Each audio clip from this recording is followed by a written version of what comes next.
8 de la mañana, 35 minutos. Los saludamos ya mismo a Diego Giuliano, es diputado nacional de Unión por la Patria. Entre otras cosas, fue ministro de Transporte de la Nación y ayer, como se sabe, transcurrió el paro de trenes, primer paro de trenes al gobierno de Javier Milei. Le vamos a consultar, entre otras cosas, a esto a Giuliano porque sabe y mucho. Diego Giuliano, muy buenos días. Aquí Alejandro Gomel y el equipo de Modo Fontevecchia te saludan. ¿Cómo viste lo que sucedió en el día de ayer a partir del paro de trenes? Digo, esto de no llamar a conciliación obligatoria, de acusar a los gremios por hacer paro. ¿Cómo viste esto? Alejandro, buen día, un saludo grande para todos ustedes. Lo hemos visto desde esa perspectiva. En realidad fue un paro en el que tuvo mucho que ver la Secretaría de Trabajo, porque la disputa por los ingresos, por el salario, es absolutamente razonable en un país en donde la inflación vuela y los salarios están aplastados y la pérdida de poder adquisitivo del salario es monumental. Y frente a esto surge algo que todos los años, en todas las épocas, va a suceder, que es la discusión por los salarios. Sucede también en este sentido que el Ministerio o la Secretaría de Trabajo, como hoy está planteada, tiene instancias para que ese debate y ese diálogo se vaya realizando. Aquí se tensionó la cuerda de una manera que se produjo un paro. Y el paro tiene consecuencias, no solo en las relaciones entre los trabajadores y la patronal, que en este caso es fundamentalmente el Estado. Luego están las dos empresas privadas del servicio de transporte, en el caso de trenes, sino que también tiene consecuencias enormes sobre la sociedad. Entonces esto es una manera de seguir tensando la cuerda de lo que significa la convivencia social. Y la Argentina entró en ese plan. Ni siquiera se llamó a la primera conciliación obligatoria, claro, que es la primera que se tiene en cuenta cuando hay que discutir, en este caso, condiciones laborales. Claro. Así que me parece que, digamos, hay un porcentaje más importante de la Secretaría de Trabajo que del propio gremio ferroviario. Ahora, en la idea, o aparentemente decíamos al comienzo del programa, de poner del lado de la casta, ¿no? a los diputados, ustedes los trataron de nido de rata, ¿no? A los sindicatos, a los gobernadores. Digo, ¿ahí hay una estrategia? Sin duda que detrás de esta manera de actuar hay alguien que está pensándolo, porque si no sería una irresponsabilidad muy alta, la de llevar adelante una división social fuerte y de alguna manera castizar, ¿no? A ver, empezar a etiquetar por casta desde artistas populares, legisladores, gremios, es decir, cuando no hay respuesta, cuando la sociedad está esperando respuestas en un momento muy complejo, en el que la verdad que si en 70 días se incorporan a la lista de la pobreza 3.600.000 personas, y esto lo dicen organismos que no tienen nada que ver con los partidos políticos, si en 70 días volvemos al viejo cuento de que hay que esperar hasta el segundo semestre o hasta el cuarto trimestre, brotes verdes, hay que pasar el invierno. Falta que digan hay que pasar el invierno.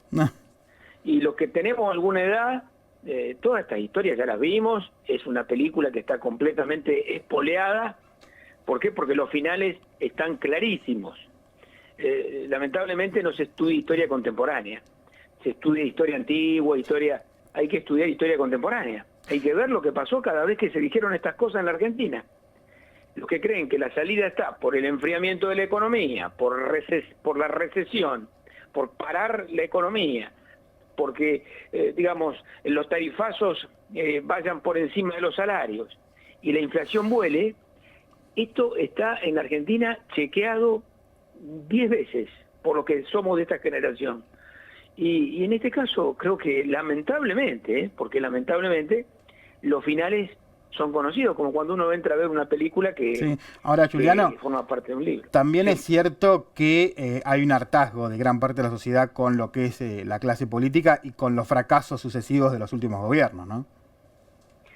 sin duda que las cosas que hoy están pasando tienen que ver con la manera en que la sociedad vio. O sea, ustedes saben, esta elección también hay que leerla completa. Es una elección que Sergio Massa gana por 8 puntos en la general, y que luego en el balotaje claramente gana Milei. Nosotros somos respetuosos de esa situación, pero también es verdad que desde el primer día, y esto Massa lo planteaba claramente, las reformas que había que hacer, las correcciones que había que hacer. En la Argentina había que hacer reformas, había que hacer correcciones, no de esta manera, no enfriando, no perdiendo fuentes de trabajo, no destrozando pymes, no aumentando tarifas y dejando el salario aplastado. Es decir, las reformas de la Argentina, le diría, hay casi un consenso en reformas fundamentales. Claro, pero si uno lo hace de esta manera, con este método, con esta visión tan sesgada y con yo diría, un encuadre técnico tan antiguo, porque las ideas de que la libertad de mercado sean la centralidad, la verdad que son muy viejas. Si hay algún lugar donde hay un museo de las ciencias económicas, ahí están esas ideas de que el Dios mercado resuelve todo, hasta las relaciones personales, hasta los órganos de las personas. Eso es muy antiguo. La verdad que lamentablemente la Argentina hoy es un campo experimental, y muchas veces la Argentina fue campo experimental de algunos productos, por nuestra característica, por nuestra sociedad tan heterogénea, con tanto componente inmigrante. Muchas veces la Argentina fue campo experimental de productos, publicitarios, le diría. Hoy somos un campo experimental de un encuadre académico, técnico, que se pasa directamente a la vida diaria, que es muy antiguo y que es muy pernicioso para el desarrollo, para la producción, para el trabajo. Juliano, lo saluda aquí mi compañero Fernando Meañas. ¿Qué tal, diputado? ¿Cómo está, Fernando? Quiero preguntarle por lo que venía antes, ¿no? Un poco atado a lo que decía recién Alejandro, digamos, tanto la inflación como el parate económico ya venían, digamos, en cierto modo, sobre todo el tema de la inflación, que en el último año y medio del gobierno anterior pasó prácticamente de un 60% anual a casi 200%. Digo, ¿qué se pudo haber hecho en el gobierno anterior que no se hizo en esa materia? Sobre todo en el tema de las tarifas del transporte, donde, por ejemplo, cuando el gobierno actual asumió, dijo que la tarifa del transporte cubría apenas el 2%, la tarifa del tren particularmente, cubría apenas el 2% de los costos operativos. Digamos, eso también ameritaba una reforma. ¿Por qué no se puede empezar esa reforma antes? Mire, Fernando, en materia de transporte, nosotros, por supuesto que vivimos la situación de la pandemia, que fue el golpe más grande que el transporte tuvo en el mundo entero, en todo el mundo, y que eso significó una situación de acompañar a los trabajadores esenciales y a tener una tarifa congelada durante mucho tiempo. Y esto pasó en la Argentina y en el mundo. ¿Cómo fuimos recuperándonos de eso? El planteo era actualizar, ir actualizando, y lo hicimos durante 8 meses consecutivos. 8 meses en donde se fue actualizando la tarifa, de una manera progresiva, de una manera acompañando la situación del salario. Era paritaria tarifa para llegar al otro lado del río. Todo el objetivo, incluso el planteo económico de Sergio Massa, era llegar al otro lado de la orilla, que era salir de la sequía, salir de la pandemia, salir de la guerra. Y eso era un plan que evidentemente daba resultados. Claro, lo que han decidido es una cosa muy distinta. Han decidido eliminar el subsidio al transporte. Eso también hay que reconocerlo, lo decían en campaña. Y nosotros también en campaña, frente a esa manifestación, también dijimos que eliminar el subsidio al transporte significaba llevarlo a 700 pesos y a 1.100 pesos el tren. Números que hoy están muy, le diría, cercanos y algunos excedidos de lo que dijimos hace 3 meses. Ahora, también en la muchos campaña electoral se eso. detuvo esa actualización, ¿no? Digamos, en la campaña electoral en un momento dejaron de actualizarse las tarifas del transporte.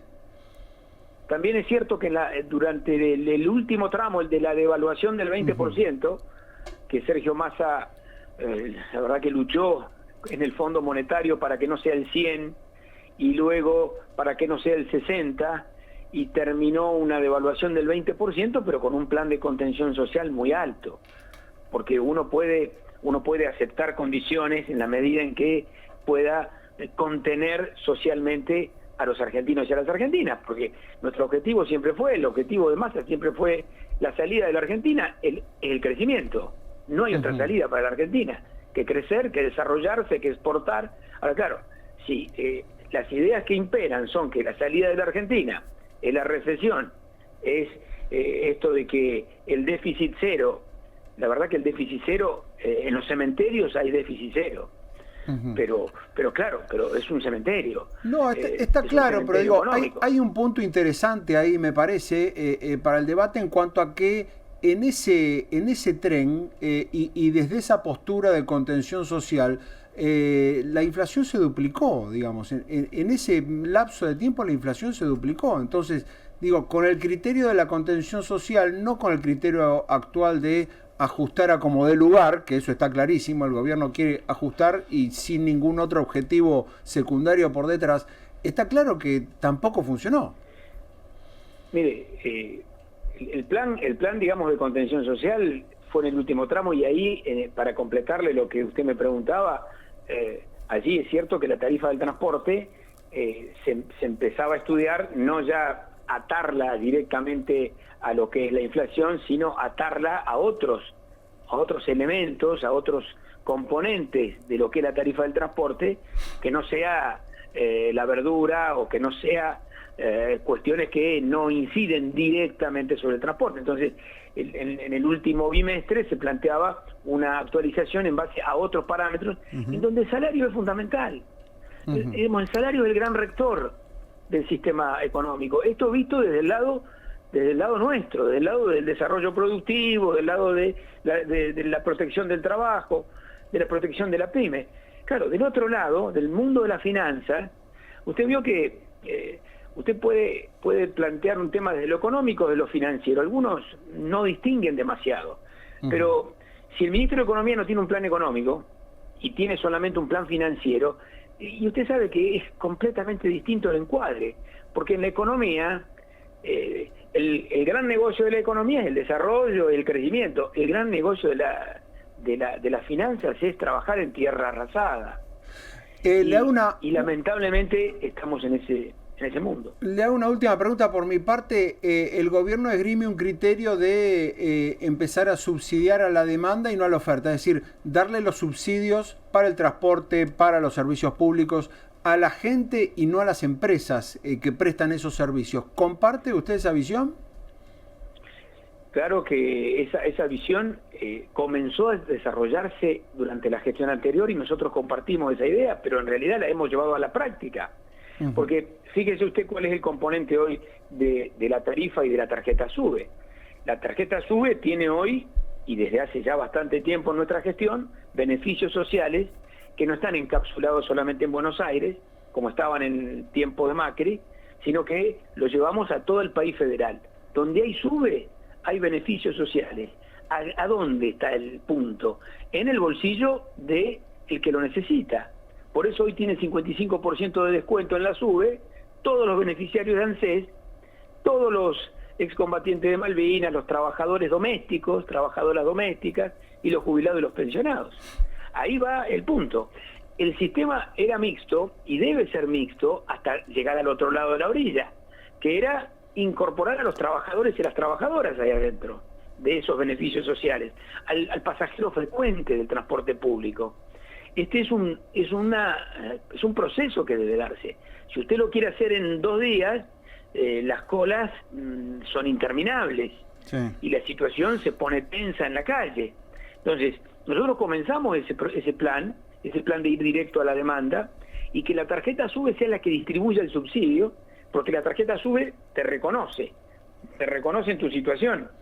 Por eso es correcto ir allí, y porque un nuevo acuerdo federal del transporte estaba desarrollándose. Claro que si usted lo quiere hacer de un día para el otro y elimina el subsidio, además elimina el subsidio, Claro. o lo descompone el subsidio, el sistema se distorsiona profundamente, porque otra vez es una película espoleada ya. Lo vimos durante la gestión de Macri. Durante la gestión del 18 y 19, en realidad 17 y 18, lo que hicieron fue eliminar el Fondo Compensador Federal del interior del país. ¿Eso que provocó? Una distorsión tarifaria, la más grande que se reconoce en el sistema de transporte. Sí, fue una Porque las cuestión más. provincias- Sí, digo, fue una cuestión más política que económica. La última, Juliano, que nos tenemos que ir, pero no, que lo nombró un par de veces a Sergio Massa. Hay un ruido con Kicillof, hubo un problema ahí en la legislatura que no fueron los legisladores del Frente Renovador. Digo, ¿hay una ruptura ahí con Kicillof? No, de ninguna manera. Esto, por supuesto, que hay que siempre consultarlo a los que protagonizan esa relación, pero de ninguna manera existe ruptura. Lo que hay, por supuesto, en la provincia de Buenos Aires, usted sabe que yo soy rosarino, soy de la provincia de Santa Fe, pero en la provincia de Buenos Aires, en la legislatura de la provincia de Buenos Aires, están las gestiones propias de lo que significa los intendentes, los legisladores, pero no existe tal ruptura, existe siempre un diálogo permanente. Mire, el peronismo, Unión por la Patria, fue a la campaña de ida hablando del gobierno de unidad nacional. Y nosotros de vuelta de la campaña, y lo demostramos en el bloque de Unión por la Patria en la Cámara de Diputados y también en el Senado. Unión por la Patria mantiene esa unidad porque creemos que esa también es parte de la salida. Es parte de encontrar caminos en donde empecemos justamente a encontrarnos. El nombre, ¿no?, de que Massa le agrega a su fundación es encuentro, porque la Argentina sale con un encuentro. La Argentina salió de su peor crisis de este último tiempo a través del diálogo argentino. Quebrar el diálogo, quebrar las relaciones políticas de esa manera, siempre es ir para atrás. Nosotros queremos ir para adelante. Lo dijo Diego Juliano, gracias, Juliano, por estos minutitos aquí en Modo Fontevecchia.